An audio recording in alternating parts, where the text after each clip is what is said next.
La compagnie des planches pourries vous propose... Yago! Ça m'étonnerait. Ah bon? On ne jouera pas Yago aujourd'hui? Et tu en es vraiment sûr, mon bon maître? Mais oui que j'en suis sûr. Vilaine carte vermeille de gueux que tu peux l'être, qu'on ne jouera pas Yago aujourd'hui. Eh ben alors ce n'est quand même pas ta japonaiserie d'Akihito qu'on va rejouer.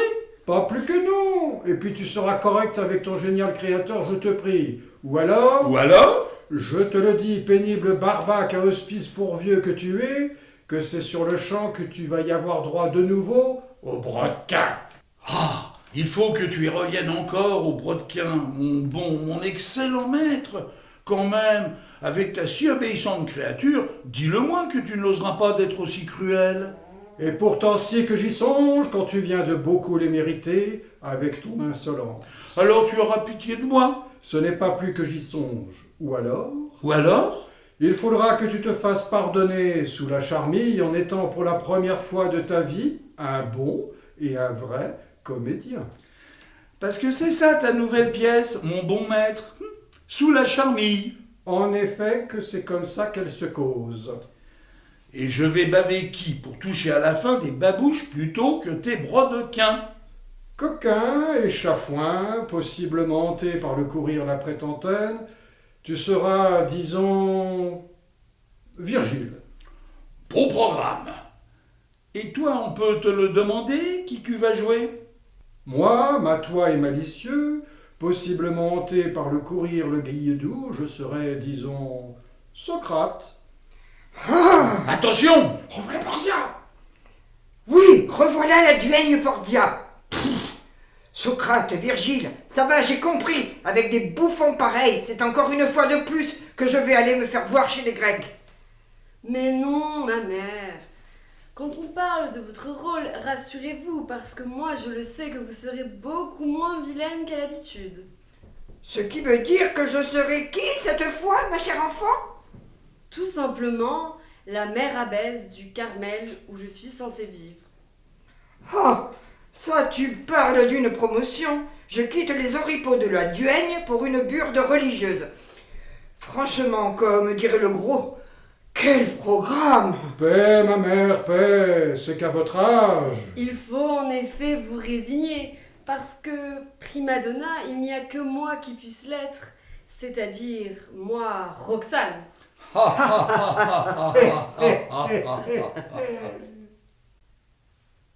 Qui va là? Service du roi.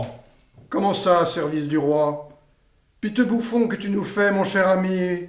Je te le dis que ton pénible nom, tu vas nous le décliner selon les règles, et tout de suite encore. Mon cher monsieur, et que se passerait-il si par le plus grand des hasards j'y venais à vous tenir tête? C'est sur le champ que je te la fracasse avec ce gentil bâton. Bigre, quand j'entends une pareille affaire, c'est déjà, n'est-ce pas, que me voilà ad patresse. Fatquin que tu l'es, cette fois sais-tu que tu as grand tort de le sous-estimer, mon gourdin. Et pourtant, c'est tout ce qu'il mérite. Tiens donc, et pourquoi cela? Parce qu'il ne me reconnaît pas. Et qui devrait-il reconnaître? Ton ami Virgile. Parce que tu serais mon ami Virgile, mon gueux? Mais oui, bien entendu que c'est moi. J'en doute. Et pourtant, il y a que c'est bien moi. J'en doute encore. Et si je fais un pas vers toi? Tu goûteras à mon brigadier, voilà tout. Et si je le fais, ce pas à la lumière de ta lanterne? Je te le dis que je vais commencer par lever le bras, celui qui tient le bâton. Cependant, mon Socrate, c'est là que tu vas les abaisser, ce bras et ce bâton, car je n'en doute pas que c'est enfin que tu vas me remettre. À cette fin, approche enfin de mon lumignon, je te prie. Fort bien, mon grand fâcheux, je m'approche. Cependant, prends garde à toi, quand mon assommoir, je l'ai toujours en main. Rassure-toi, mon bon ami, quand je te vois si belliqueux, bien entendu, que je vais y rester sur mes gardes. Oh, oh, c'est qu'il est vrai que tu commences à ressembler à quelqu'un que je connais. Il faut que tu y viennes enfin. Mais oui, en effet que c'est toi. Ah ça, mais que fais-tu donc par ici à une heure pareille, mon cher Virgile? Je te l'ai dit, service du roi. Mais dis-moi, et toi? Et je te renvoie la question. Que viens-tu donc faire par ici ? Qu'est-ce que je viens faire par ici ? Disons, comme toi... Service du roi. En vérité, es-tu sérieux ? Pas le moins du monde. Je vois, nous parlons en ce moment, et comme pour moi, de quelques jupons à trousser, n'est-ce pas ? Qui sait ? Donc tu ne me répondras pas. Il se peut. Fort bien, c'est comme il te plaira. En tout cas, n'est-ce pas que nous voilà, comme qui dirait, tous les deux en service commandé ? Eh ouais, qu'on peut le dire comme ça. Mais dis-moi, Je t'écoute. puisqu'il en est ainsi que nous ayons certaines occupations, qui sont donc les mêmes, n'allons surtout pas à les faire attendre, tu ne crois pas ? Je ne le dirai pas mieux que toi. D'ailleurs, c'est bien pour ça que c'est déjà que je file. C'est tout comme pour moi. Mais dis-moi, je vais par ici. Et toi ? Moi, je vais par là. Voilà qui est excellent. Comme ça... Et comme ça, nous allons éviter, n'est-ce pas, de nous mettre sur la gueule, une fois de plus, pour une stupide histoire de fille. Eh tiens, en effet que oui, mon cher Virgile.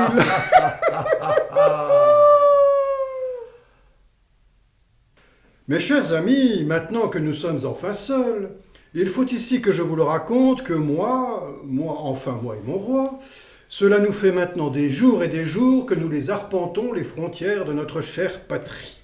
Et tout ça pourquoi ? Pour parfois démanteler une vieille muraille, pour souvent bâtir une forteresse, et pour finir être toujours sur la brèche de la première à la dernière de nos défenses. À cette fin d'inspection, et c'est mon terrible maître qui l'exige, il faut que vous le sachiez que nous nous levons chaque matin des potrons minés pour tous les jours se coucher à pas d'heure.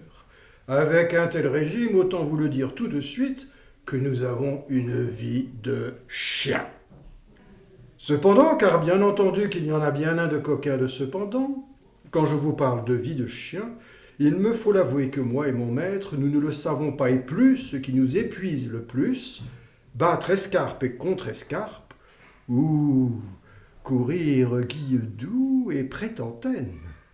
C'est que nous y avons, n'est-ce pas, à l'une comme à l'autre occupation, comme qui dirait, comme un excès de cœur à l'ouvrage. D'ailleurs, mes toujours chers amis, à propos de courir la gueuse, si j'y suis ici dans ce Carmel, c'est que j'ai à cette dernière fin quelque excellent projet. Vous êtes ? Ah ça, voyez-vous ça, encore quelqu'un qui ne me reconnaît pas. Le plus humble de vos serviteurs, ma sœur. Ma mère. Mille pardons. Votre nom, je vous prie. Socrate, ma révérende mère. Vous pouvez en rester à ma mère. Que me vaut l'honneur de votre visite ? Une supplique. Qui sera ? Délicate en tout point. Tiens donc, quel nom m'avez-vous dit ? Socrate, ma mère. Il ne me dit rien. Sauf que dans un instant, il vous sera illustre. J'en doute. Et vous en avez tort quand il faut laisser le soin à cette lanterne de vous éclairer. Elle ne fait que m'éblouir. C'est donc que vous m'avez reconnu. Et moi, c'est simplement de l'esprit que je vous reconnais. Merci du compliment. Ainsi donc, vous ne me remettez pas. Pas le moins du monde. Et quand je vous montre ce double souverain ? Je vois son double et point de souverain. Ah ça ! Avec une telle réponse, hélas, ma mère, que je suis déçu de vous. C'est que j'espérais de votre remarquable mémoire une bien plus grande clairvoyance. Eh bien, sans doute que la nuit obscurcit la lumière dont vous voulez vous grimer. Et pourtant, je vous le dis, ma mère, qu'à cet instant, je ne me grime de rien. Mon cher monsieur, bien entendu que si, que vous nous avancez de masquer. En vérité, c'est aussi que vous ne me racontez que des sottises. C'est tout ce que je sais. En êtes-vous si sûre, ma mère, que je ne vous raconte que des billevesées ? De grâce, revenez plutôt à ma lanterne. J'y viens et je n'y vois que votre manque d'éclat. Ce qui est très désobligeant, je vous le dis. Mais fort à propos. Néanmoins, il faut achever, monsieur, quand je vous le dis que les matines, elles vont bientôt sonner. La raison de ce rire ? parce que ma mère, vous venez de me servir sur un plateau ce que je vais maintenant vous raconter avec une grande jubilation. Et qui sera? Que c'est ma royale cassette qui va lui permettre de sonner à la cloche de votre couvent. Et il y a 10 ans, souvenez-vous-en, je vous servais 100 écus d'or afin d'en couler le bronze. Et puis c'est aussi que je vous servais 100 000 écus pour la réfection du toit de vos sœurs en religion. Et maintenant que je vous dis ça, il me semble, ma chère Louise, que c'est déjà que vous devriez avoir une meilleure opinion de moi. Ainsi donc, mon cher Henri, c'est vraiment vous? Oui, c'est bien moi. Mais bon, à la mine que vous me faites, il faut que je le comprenne que vous hésitez encore. Il est vrai. J'ai donc tant changé, ma chère Louise, pour que vous ne le reconnaissiez pas, votre Henri? Hélas, oui. Voilà qui me navre infiniment. Tout comme moi. Voilà comment passe la gloire en ce monde, n'est-ce pas? Sic transit gloria mundi, en effet. Toutefois, Oui, toutefois. il faut que je vous avoue que j'avais conservé de vous un souvenir un petit peu plus flatteur. Par exemple, beaucoup plus élancé. Les années auront passé, voilà tout. C'est aussi que je vous trouve un petit peu moins grand. On se tasse avec les années, voilà tout.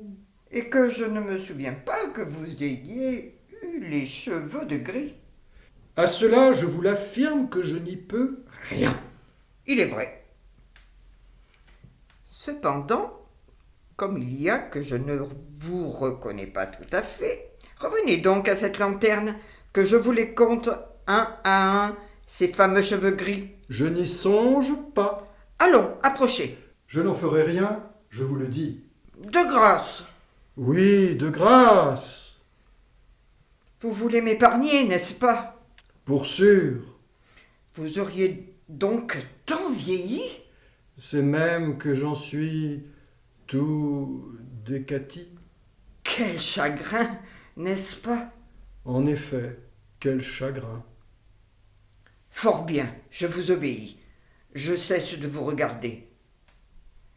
Mais enfin, après tout, c'est peut-être mieux ainsi. Oui, encore, c'est beaucoup mieux ainsi. Comme cela, cette nuit, nous le resterons, ma mère, ce que nous avons été l'un pour l'autre en son temps, seulement jeunes et beaux. Et comme ça aussi, moi je vous le dis qu'elle continuera de voir en moi le roi et point sa doublure. Qu'avez-vous dit? Que j'avais toujours une supplique à vous présenter. Rassurez-vous, mon cher ami, je ne l'avais pas oublié. Et donc? Et donc, il y a que j'attends de vous une faveur, qui, comme je vous l'ai déjà dit, est délicate en tout point. Qui serait? Causer dans un moment avec l'une de vos admirables sœurs. C'est-à-dire que vous voulez lui conter Fleurette, comme je n'en doute pas un seul instant. Qu'allez-vous donc imaginer, ma mère? Rien quand j'ai été femme avant que d'être sœur. J'en prends Dieu à témoin, d'être une femme en son temps, voilà bien un état que vous n'auriez jamais dû quitter, je vous le dis. Oh, moi je vous le dis que je ne me souviens pas l'avoir quitté de mon plein gré. Et moi de vous l'avoir seulement suggéré. Parlerions-nous d'une occasion manquée, mon cher ami?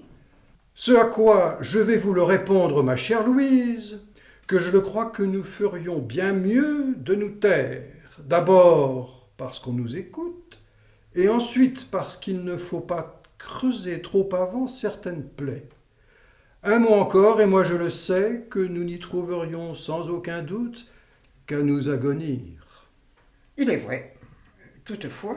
Oui, toutefois? Non, brisons-la. Et donc, le nom de cette sœur? Roxane, à ce qu'il paraît. Quand j'entends ce prénom, le savez-vous que ces jetés-là sont dévolus sur la plus jolie de mes brebis? C'est bien pourquoi votre humble serviteur lui porte toute son attention. Toutefois, voilà qui tout à fait perdre son temps. Parce que, Parce que, ma Roxane, elle ne sera jamais à vous. voyez-vous cela, la raison de ce péremptoire? Tout simplement parce qu'après-demain, elle prononce ses vœux.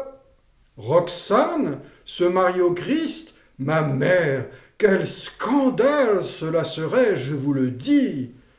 Eh bien, ma mère, on le dirait bien que je suis arrivé juste à temps, afin de la remettre, cette chère enfant, dans le droit chemin, c'est-à-dire que je vous parle ici de celui des hommes. Oh, ça, mon cher ami, il y a que je vous conseille d'oublier, séance tenante, ce sournois désir de conversion.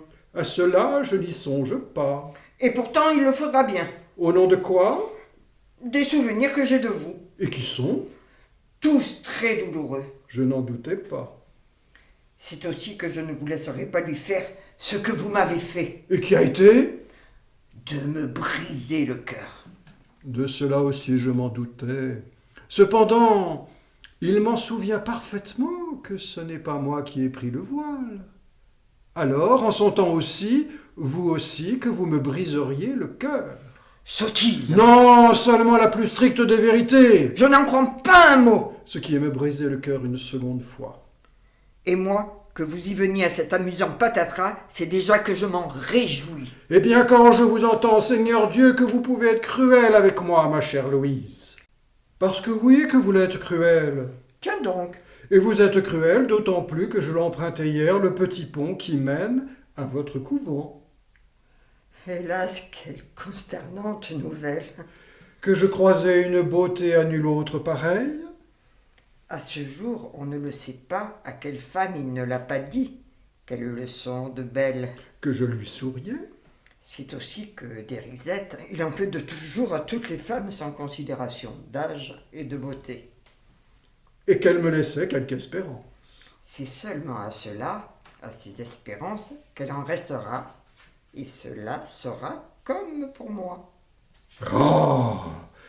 Allez-vous donc cesser de marmonner, ma chère Louise? Parce que je marmonne. Mais oui, sur mon compte sans doute quelque méchanceté juste bonne à encombrer une latrine. Allons, ne pourriez-vous pas l'être d'enfin bonne avec l'amour? Car on parle d'amour. Mais oui que l'on vous parle d'amour. Imaginez ne serait-ce qu'un instant une beauté de 20 ans que je croise sur le pont de tout à l'heure et dont en effet je tombe fou amoureux. Oh oui, que je l'imagine. Cependant, espérons que Dieu a été charitable et qu'ainsi elle aura pressenti le barbon. Que dites-vous? Que vous avez le cœur qui fond. Je ne le dirai pas autrement. Et nous voilà à tenter votre chance auprès de moi, afin que je laisse sa chance à l'amour. Merci de l'avoir si bien compris. Et maintenant, dites-le-moi que je l'ai fort bien plaidé, ma cause. Peut-être que oui, mais peut-être aussi que non. Peut-être que oui, mais peut-être aussi que non. Hélas, moi, j'en conclus que vous ne voulez pas me répondre. Il se peut. Comment ça, il se peut? En voilà une de lâche des fausses. Allons, de grâce, ne prenez pas ma mère le plaisir de me faire lanterner. Dites-le-moi que je vais enfin lui causer à la très belle Roxane. Eh bien, pourquoi ce silence, je vous prie? Il y a, mon cher ami, que j'hésite. Par pitié, hâtez-le de me dire oui, ma chère Louise. Le temps passe. Voyez plutôt comme le petit jour, il s'approche de nous à grands pas. Le temps passe, dites-vous. En effet que oui.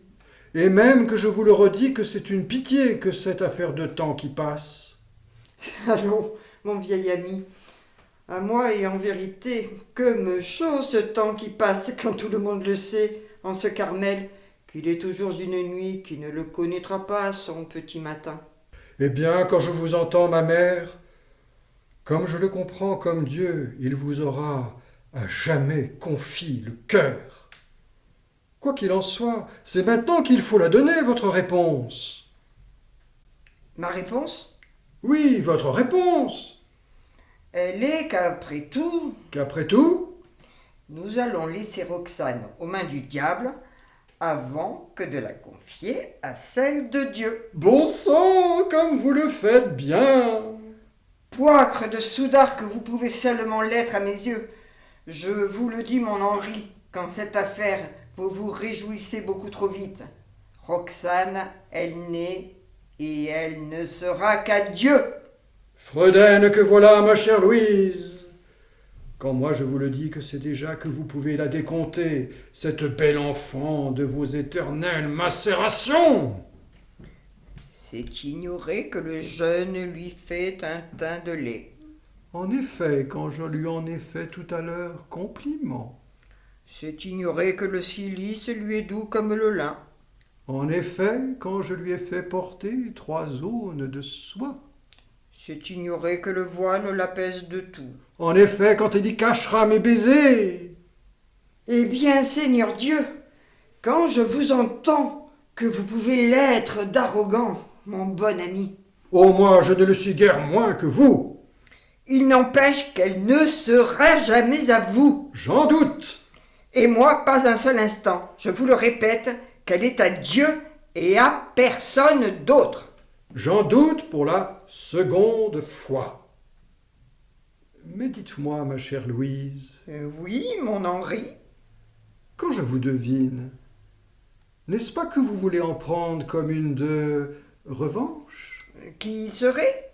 Qu'en me connaissant certaines déconvenues, je serais aussitôt puni d'une autre? Oh, en cette affaire, vous pouvez penser ce que bon vous semble. Et puis, n'est-ce pas aussi que vous le redoutez que cette belle enfant, elle pourrait vous échapper et par conséquent me donner un segundo de victoire?